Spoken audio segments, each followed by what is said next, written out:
We all have that one piece of clothing, the one that's seen better days, but it's just so comfortable you can't get rid of it. Right, like that old college sweatshirt.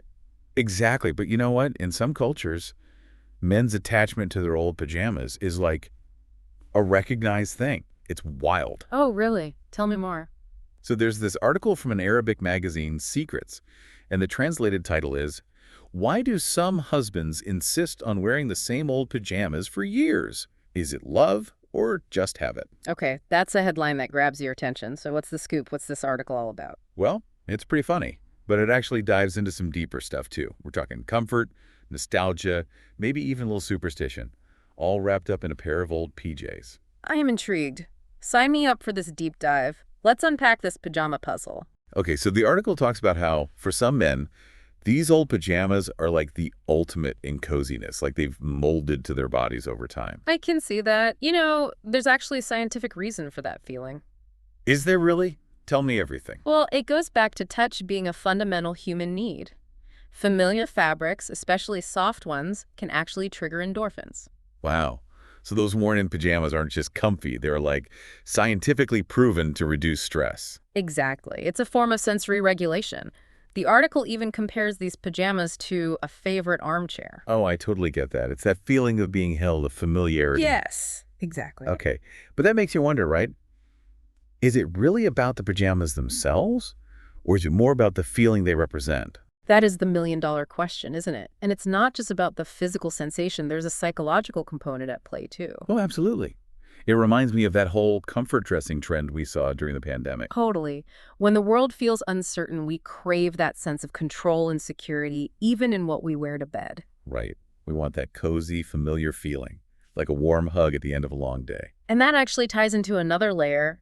The article explores the idea that those old pajamas become more than just fabric. They become like repositories of memories. Ooh, I like that. It's like, if these pajamas could talk. Right. They've been there for it all, the good times, the bad times. Maybe even some embarrassing moments. Exactly. And there's a lot of truth to that. Objects, even really mundane ones, can hold a ton of sentimental value.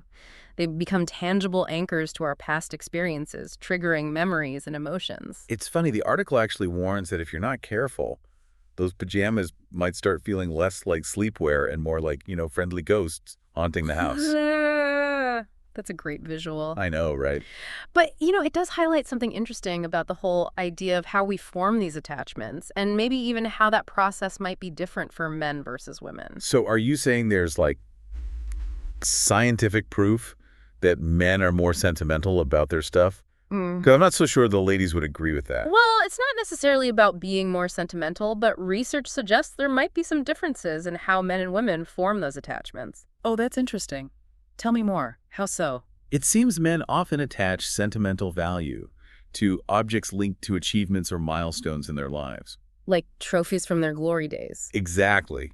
That old jersey from a winning game, a watch received after a promotion, you get the idea. Okay, so then those faded, hole-ridden pajamas represent what?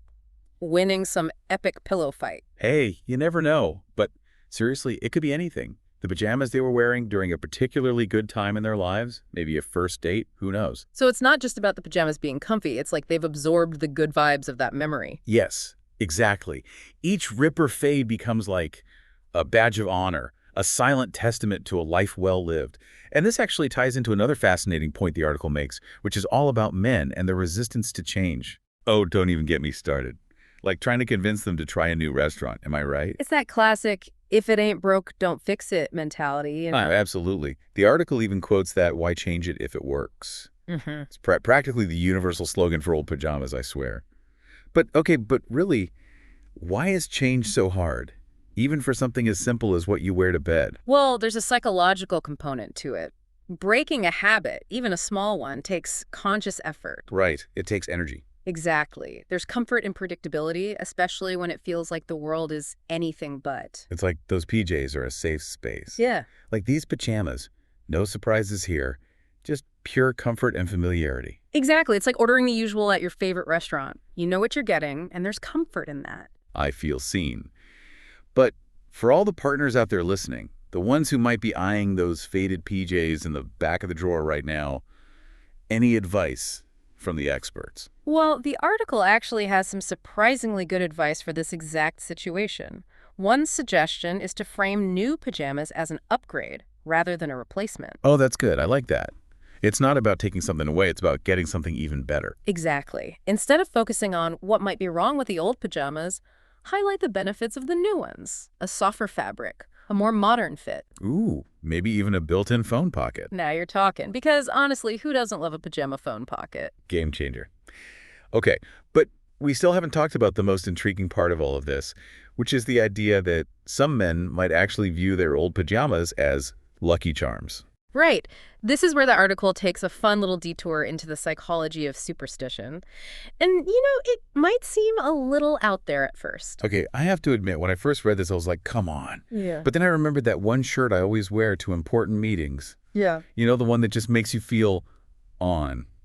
Maybe it's not that different after all. Not at all. We all have those little superstitions, even if we don't always want to admit them. Totally. It's about associating an object with a positive outcome, and that object becomes like a lucky charm. So, like, those old pajamas become infused with the energy of good memories, successes, maybe even a few romantic wins.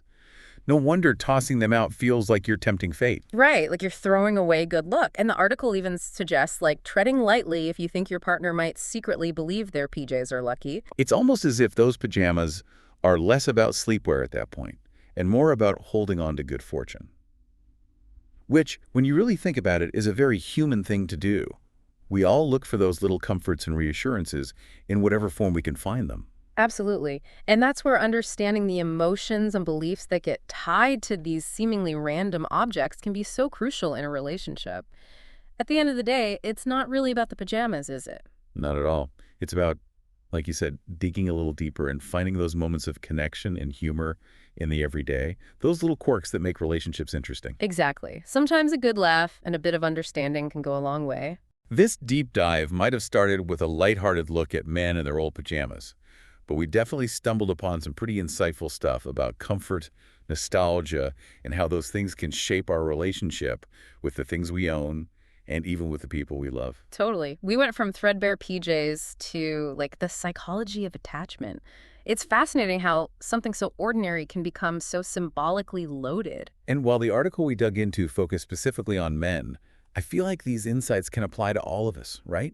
We all have those items we hold on to, those little pieces of comfort and familiarity that make us feel grounded, especially when life feels chaotic. Absolutely. It really makes you wonder, what are those seemingly insignificant objects or habits that we're all holding on to a little too tightly? What are we secretly convinced bring us good luck or comfort, or maybe just a quick hit of nostalgia for a happy memory? It's something to think about, isn't it? It really is. It's like finding those little hidden treasures in the back of your closet. You never know what stories they might tell. So true. Well, on that note, we'll leave you all to ponder the hidden stories your own lucky belongings might tell. This was a fun one. It really was. Until next time. Happy exploring, everyone.